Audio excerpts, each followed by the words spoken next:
আসসালামু আলাইকুম। আমি কুয়েত থেকে বলতেছি। আমি এখন যেখানে আছি, এই ভিডিওটা যেখানে ধারণ করছি এখানে কুয়েত সিটির, এটা মোবারকিয়া মার্কেটে বলা হয়। এই মার্কেটে এখন সকালে আমি আসছি এখানে 10:30টায়, 11টা এখনও হয়নি। এই মুহূর্তে ঈদের পর কিন্তু কাস্টমার নাই বলতেই হয়। তো মার্কেটের মধ্যে আনাগোনা নাই, কাস্টমার অনেক কম, পুরা রোড ফাঁকা। অনেক মার্কেটের দোকানদারও দোকান খুলে বসে গেছে, কিন্তু এখানে কাস্টমার নাই।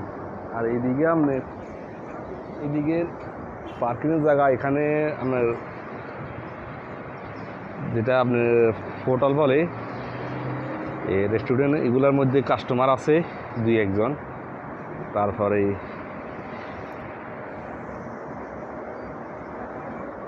আমি আসছিলাম ম্যাডামকে নিয়ে। তো ম্যাডাম আসছিল এখান থেকে মাছ, বাজার থেকে মাছ নেওয়ার জন্য আসছিল। তা আমি দেখতেছি, মনে হচ্ছিল ম্যাডাম যখন আসছে ঈদের পরে অনেক ঝামেলা হবে। এখানে ঈদ গেছে আজকে 3 দিন ওর, কিন্তু কাস্টমার পাবলিক কিন্তু নাই। এইসব জায়গাতে এখন দোকানদাররা মাছই মারতেছে এক হিসাবে।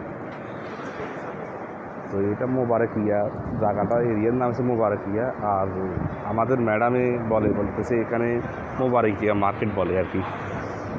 তো আমি তো হাউস ড্রাইভিং করি, তো ম্যাডামকে নিয়ে আসছি আর কি। তো দেখার মতন সৌন্দর্য আছে মোটামুটি, এরিয়া সুন্দর আছে। তো আপনার যারা এরকম ভিডিও দেখতে চান, ভালো লাগলে লাইক আর শেয়ার দিয়ে দিবেন। আরও নতুন ভিডিও পাওয়ার জন্য সাবস্ক্রাইব করে রাখবেন। আমার এই ভিডিও করার উদ্দেশ্য হয়েছে কুয়াত দেখতে কীরকম আপনাদের মাঝে তুলে ধরলাম। আর এটা হচ্ছে আপনার ছোটো, এটার মধ্যে আপনার কোন আইসক্রিম, বিভিন্ন আইসক্রিম বিক্রি হয়। পানি আছে, পানিগুলা আপনার 100 পয়সা। এই কুয়াতে 100 পয়সা, কুয়াতে 1000 পয়সা 1 দিনার হয়। বাংলায় 1 দিনার 180 টাকা, এখন 380 টাকা রেট চলে। তো এই পানিটার দাম হিসাব করলে 30 টাকা পড়ে আর কি। তো সবাই ভালো থাকেন, নেক্সট ভিডিওতে দেখা হবে।